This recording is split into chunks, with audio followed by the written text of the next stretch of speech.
પાટીલે એવો જવાબ આપ્યો કે ગોપાલ ઇટાલિયાને અમારા કાર્યકર્તા જવાબ આપશે કે ક્યાં જશે.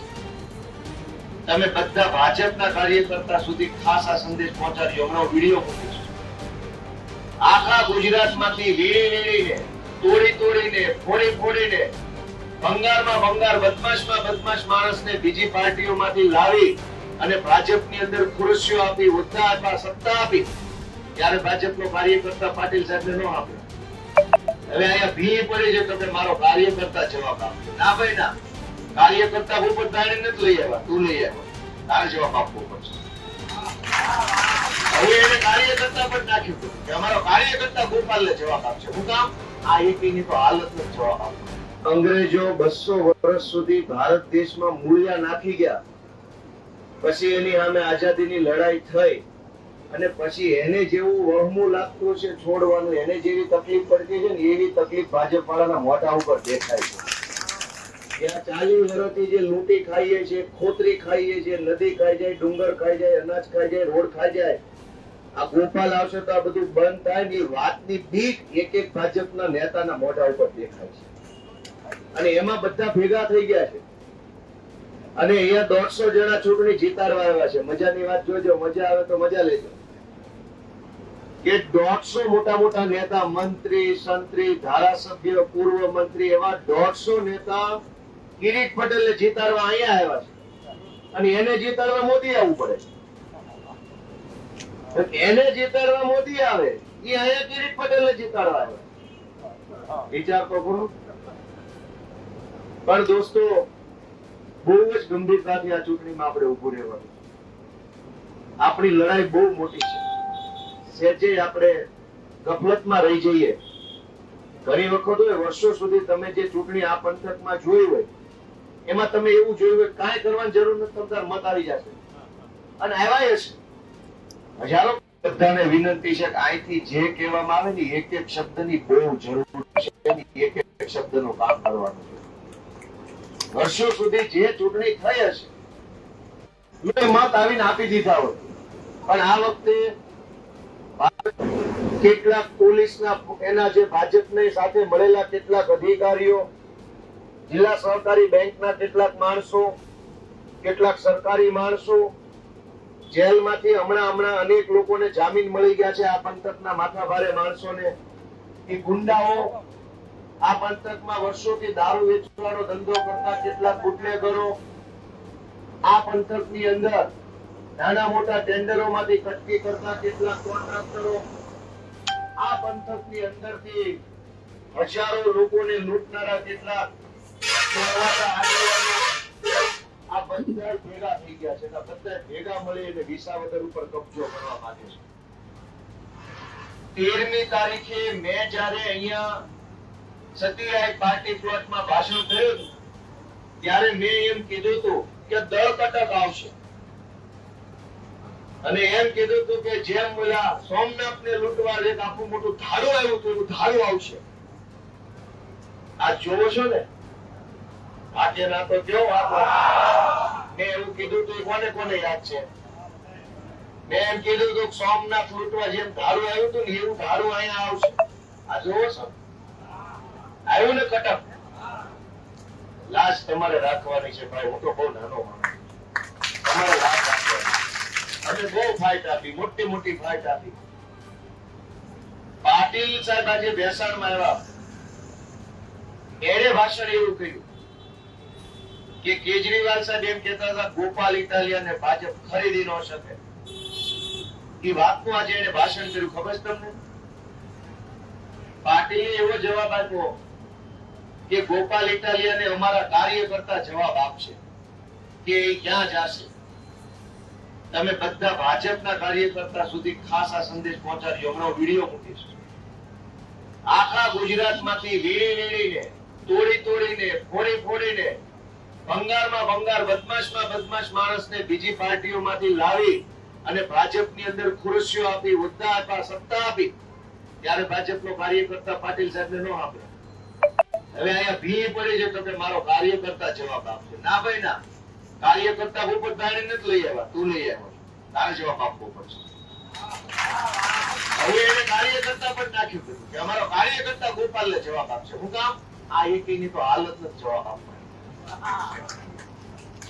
મિત્રો, આપણે બહુ કામ કરવું પડશે આ 10 દિવસમાં. ભાજપના આપણી પાસે પૈસા નથી, આપણી પાસે એટલો બધા માથા ભારે કે જે કઈ એવા કહેવાતા માણસો નથી. આપણો ભરોસો, આપણો ટેકો તો આપણે બધા એકબીજા છીએ. હું પૂરી તાકાતથી લાગેલો છું. આખી ટીમ લાગી છે, દિલ્હીની ટીમ. આપણા માનની ગોપાલભાઈ સાહેબ, એમને શારીરિક સ્થિતિ બરાબર નથી, છતાંય સતત કેટલી ચિંતા કરે છે. અને એ ચિંતા હું કામ કરે છે? લૂંટી લેવા માટે નહીં વિસાવદરને, પણ લૂંટતું બચાવવા માટે થઈને આપણે બધા ચિંતા કરીએ. અને ભાજપની ચિંતા શું છે કે ગોપાલ આવી જાય તો દુકાનો બંધ થઈ જાય. એમની ચિંતા દુકાન બંધ થઈ જવાની છે. અને આપણી ચિંતા એ છે ખેડૂતોને લૂંટવામાં આવે છે, વેપારીઓને, ખેત મજૂરોને, ગરીબ વર્ગને, નાના માણસને, છેવાડાના ગામમાં રહેતા છેવાડાના વ્યક્તિને લૂંટવામાં આવે છે. અને અટકાવવાનું કામ આપણે કરવા માંગીએ છીએ. અત્યારથી લોભ લાલચો ચાલુ થઈ છે, લાખો રૂપિયાની ઓફરો મારે છે. આ યુદ્ધ છે દોસ્તો. ગુજરાતને ભાજપના ભય, ભૂખ અને ભ્રષ્ટાચારના શાસનમાંથી આઝાદી અપાવવાનું યુદ્ધ વિસાવદરની અંદર ચાલી રહ્યું દોસ્તો. ગુજરાતમાં આજી હુકુમત તો બને તો અહીંયા આ જૂનાગઢને આઝાદ કરાવવા માટેની અલગથી લડાઈ. ભારત દેશ તો આઝાદ થઈ ગયો તો, પણ જૂનાગઢ બાકી રહી ગયું તો એની લડાઈ પણ આ જૂનાગઢની લડાઈ.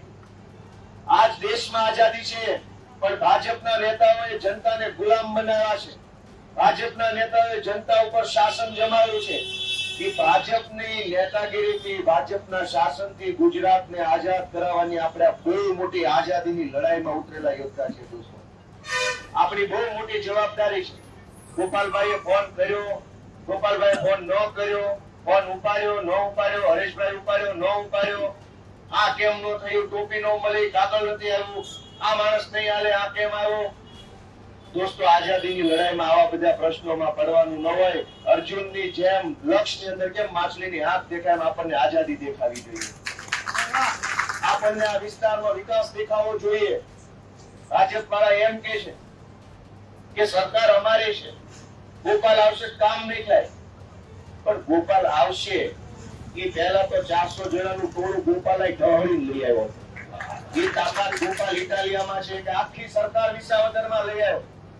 અને એક રોડ નહીં લઈ આવું, એક નાળું નહીં લઈ આવું, મુખ્યમંત્રી ને લઈ આવ્યો, અહીંયા પાટીલ અહીંયા લઈ આવ્યો, તો મંત્રી હું લઈ આવ્યો, અને એક નાળું નહીં લઈ આવું. કોઈ ભાજપ વાળાને સમજાવો કે તમને કોઈ છેતરી રહ્યું છે. આખી ટોળકી હું લઈ આવ્યો અહીંયા. હે નકર તમે એને ગાંધીનગર જાવ તો મળે નહીં, પણ આમ ભૂરકી છાંટી આવ્યું ટોળું. અને એ એમ કે કામ નહીં થાય.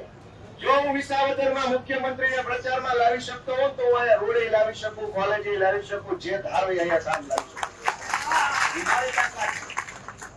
ધારો તો મુખ્યમંત્રી રોડે રખડાવું, હું ધારો તો 50 મંત્રીને વિસાવદરની બજારે રખડાવું.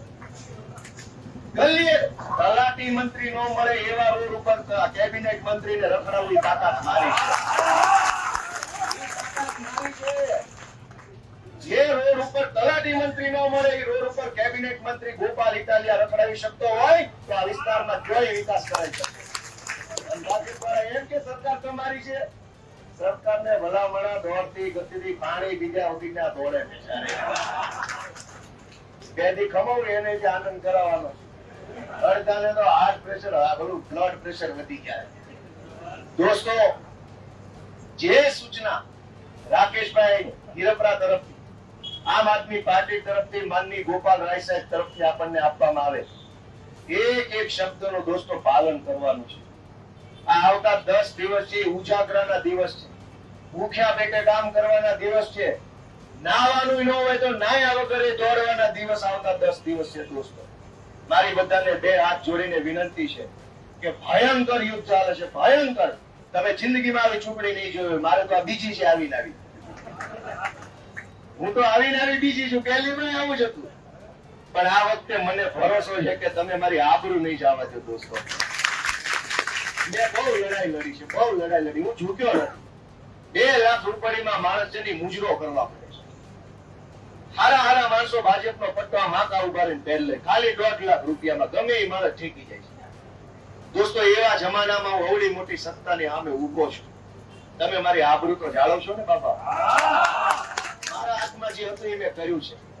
મારા હાથમાં હું છે અવાજ ઉઠાવવાનું, લડવાનું, બોલવાનું, લોકોને હિંમત આપવાનું, લોકોને સારો વિચાર આપવાનો મારા હાથમાં છે.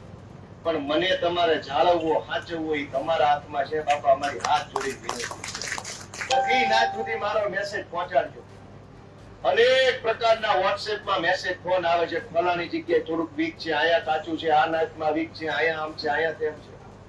પણ તમે જાળવી લેજો. જ્યાં વીક હોય ને ઘરનું સમજીને તમે ઉમેદવાર છો એમ સમજીને તે ચુનારા મારી દેજો. દોસ્તો, ભાજપનું સૌથી મોટું ષડયંત્ર છે બોગસ મતદાન. સૌથી મોટી તાકાત આપણે બોગસ મતદાન રોકવામાં લગાવવાની છે. યુદ્ધના દિવસે તલવાર ફેરવવા માટે કાચું પાછું ન રહેવું જોઈએ. આ લોકોએ બુટ દીઠ 200 મત ખોટા નાખવાનું ષડયંત્ર ગોઠવ્યું છે. એમાં એક પ્લાનિંગ એવું હોય કે આપણા માણસને એમ કહેવામાં આવે કે ભાઈ આ તો અમે જે ભાજપથી થાક્યા છીએ, કંટાળ્યા છીએ, ભાઈ અમે તમારી હારે જે કામ કરે આપણે બે ભાઈ ભેગા મળીને ખોટું નાખી દઈએ ગોપાલભાઈના સમર્થનમાં. એટલે આપણો માણસ ભોળવાઈ જાય. રીહત શરૂઆતમાં આવીને બળાપા કાઢે, કિરીટભાઈ આમ છે, ભાજપ આમ છે, અમારું કોઈ માનતું નથી, હું નારાજ છું, હાલો ગોપાલભાઈના મત નાખી. એમ કહીને આપણા માણસને સંમત કરી લે. આપણો માણસ ભોળો પડે, આ પાડી દે, પછી ભાજપના બટન દબાવે. આવું થાય કે ન થાય? એક મત ક્યાંય પણ કોઈ પણ પાર્ટીનો માણસ બોગસ ન નાખે ને એની કાળજી લેજો દોસ્તો, નકર બધી મહેનત પર પાણી પડી જાય. પ્રિસાઇડિંગ અધિકારી એક શબ્દ નહીં બોલે, કેમ કે એને નોકરી કરવાની છે, એને ક્રાંતિ નથી કરવાની. ક્રાંતિ કરવાની જવાબદારી આ બેઠેલા લોકોની છે, પ્રિસાઇડિંગ અધિકારીની નથી દોસ્તો. પ્રિસાઇડિંગ ને શું ફરક પડે? એનો સરકારી માણસ છે, એને તો પગાર ચાલુ રહેવાનો છે. પણ ભાજપ જેવી પાર્ટી જીતી જાય તો ફરક આપણને બધાને પડવાનો છે દોસ્તો. અને એટલે બોગસ મતદાન ન થાય એની ખાસ કાળજી આપણે બધાએ લેવાની છે. બૂથ ની અંદર બેઠેલો માણસ એક દિવસ માવો ન ખાય, એક દિવસ કદાચ જમવાનું ટાઈમે આવ્યું ન આવ્યું, એક સેકન્ડે જો રોજુ મૂક્યું તો આ લોકો ખાર ખાઈ ગયા છે, કેમ કે આખી સરકાર ગભરાઈ ગઈ છે. તમે જુઓ કે ગુજરાતના ઇતિહાસમાં આટલું બળ એમણે ક્યારેય નથી કર્યું. મોદી કરતા જાય, ચૂંટણી જીતતા જાય. આ એક શબ્દ મોદી નથી કરતા, નકર માતા તાબા છે ને તેલમાં પલાળેલો ઝોડો મારે. બધા તેલમાં પલાળીને રાખ્યો છે, જેવો બોલે બે ઝોડા મૂકો બટો નથી બોલતા. દોસ્તો, બીજું કામ કે કોઈ પણ માણસ મતદાન કર્યા વગર બાકી ન રહી જાવ. આપણી બધાની બહુ મોટી જવાબદારી છે. આ યુદ્ધ જેથી જીતીશું, આ કેશુ બાપા અહીંયા છે. કેશુ બાપાના જમાનામાં આવું યુદ્ધ થયું. કોંગ્રેસની સરકાર હતી, એ સરકાર પાડવા માટે લોકોએ આ જ પંથકના તમારા જ બધા લોકોએ, આપણા બાપ દાદાઓએ કેટલાક હયાત હશે, એવડું મોટી તાકાત બતાવી કે સરકાર ઉઠલાવી નાખી અને નવી ક્રાંતિ આવી. અને આજ કેશુ બાપાને જીપીપી માંથી જીતાડવા વખતે આપણામાંથી અનેક લોકો હયાત હતા, એમણે કેવડું બળ લગાવ્યું. ત્યારે ભાજપે કરોડો રૂપિયા, ગુંડા, પોલીસ બધી તાકાત લગાવી દીધી. પણ જનતાનો સંકલ્પ છે ને રૂપિયા કરતા મોટો હોય છે. રૂપિયાની તાકાત, સત્તાની તાકાત કે સંકલ્પની તાકાતથી મોટી ન હોય. સંકલ્પનું બળ મોટું છે. દોસ્તો, આ હોલમાં બેસીને કેશુ બાપાની હાજરીમાં સંકલ્પ લઈને જવાનું છે કે આ વિસાવદર વિધાનસભા છે એ નબળા માણસોના હાથમાં જવા દેવાની નથી, ભ્રષ્ટાચારીઓના હાથમાં જવા દેવાની નથી. આજે ટીવી વાળાએ મને પ્રશ્ન પૂછ્યો કે ભાઈ ભાજપના ઉમેદવાર એમ કે છે કે 14 વર્ષે તો રામનો વનવાસ પૂરો થાય, તો હવે પૂરું કરો અને રામ રાજ્ય લાવો. તો શું કેવું છે? મેં કીધું ભાજપના ઉમેદવારની વાત સાચી છે, 14 વર્ષે રામનો વનવાસ પૂરો થઈ જાય, પણ એ રામ હોય એનો પૂરો થઈ જાય, રાવણનો ન થાય. રાવણનું ચાલુ જ રાખવાનું. રાવણનું ચાલુ, રામનો હોય તો પૂરો થાય. રામ છે નહીં એટલે વનવાસ પૂરો થાય એમ નથી. આ ચૂંટણીમાં ખોળો ભરાય એમ નથી. દોસ્તો, હું આપ સૌનો ખૂબ ખૂબ આભાર માનું છું અને તમારા ટેકે મૂકું છું. 10 દિવસ છે, હું તો બહુ દોડું છું, કે ભોગાતું નથી મારાથી. તો ફોન રોજના 500 ઇનકમિંગ ફોન આવે. આખા ગુજરાતમાંથી આમ આદમી પાર્ટીના, મહારાષ્ટ્રના લોકો, રાજસ્થાનના, ઉત્તર પ્રદેશના, ભૈયા બહુ અચ્છા ચલ રહા હે માજા, એટલું કહેવાય કે 50 ફોન આવે. ઉપાડી તો ખબર પડે. હું અત્યારે કોઈ ફોન ઉપાડી શકતો નથી, કોઈ એક ફોન નથી ઉપાડી શકતો. એટલે મને માફ કરજો, તમારામાંથી કોઈએ કર્યો હોય, કદાચ વાત ન થઈ હોય. આખા દેશમાંથી, આખા ગુજરાતમાંથી, સુરતથી, રાજકોટથી શુભેચ્છાના ફોન, સૂચન આપવાના ફોન, માહિતી આપવાના ફોન, સલાહ સૂચનના ફોન, 2 પૈસાની મદદ કરવાના ફોન, અમારા હગા રહેશે એની વાત કરાવું એવા ફોન. પણ 400-500 ઇન્કમિંગ ફોન આવે તો વાત ક્યાં કરવાની? હું તો કાયમ બધાની સામે બેઠો હોય, ક્યાંક મીટિંગમાં, ક્યાંક સભામાં, ક્યાંક ડોર ટુ ડોરમાં, તો ફોન ક્યારે ઉપાડે? તો આવતા 10 દિવસ સુધી કદાચ વાત થાય ન થાય. હરીશભાઈ છે, આપણા કિશોરભાઈ સાવલિયા છે, મહેન્દ્રભાઈ છે, આપણા ધર્મેશ કાનાણી વકીલ સાહેબ છે, મનોજભાઈ છે, જયસુખભાઈ છે, રાકેશભાઈ હીરપરા છે, ધર્મેશ ભંડેરી ને જિલ્લા પંચાયતમાં જેની જવાબદારી ફાળવી છે એની હારે સતત સંપર્કમાં રહેજો. અને હજુ એક મીટિંગ થશે, પણ તોય કહી દઉં કે મતદાનના દિવસે ગમે તેવી માથાકૂટ, બબાલ, ધકાધુકી થાય તો આપણે જે સિસ્ટમમાં જે માણસ હોય એને પહેલી જાણ કરજો. ધારો બધા મને ફોન કરશે, કોઈ કે તમને એમ લાગશે કે તો તે દિવસે ફોન ન ઉપાડ્યો, અમારા ડબ્બો થઈ ગયો, અમે એને હાથું મતદાન કરતા તોય ફોન ન ઉપાડે. એટલે એ જરાક મિત્રો કાળજી લેજો કે આપણી ઉપર જિલ્લા પંચાયતના ઇન્ચાર્જ, તાલુકા પંચાયતના ઇન્ચાર્જ, એને જ આપણે પહેલો ફોન કરીએ, એ ઉપર ફોન કરશે, વાત મારા સુધી પહોંચી જશે, આપણે જે કઈ કરવું છે એ કરશું. પણ બધાને હું આશા રાખું છું, વિનંતી કરું છું કે બહુ મોટી જવાબદારી આપણા ઉપર છે. ગામની તમામ જ્ઞાતિને મારા વતી એકવાર હાથ જોડજો, બધા આગેવાનો, યુવાનો મારા વતી હાથ જોડજો કે ભાઈ આ ટાણું ચૂકવા જેવું નથી.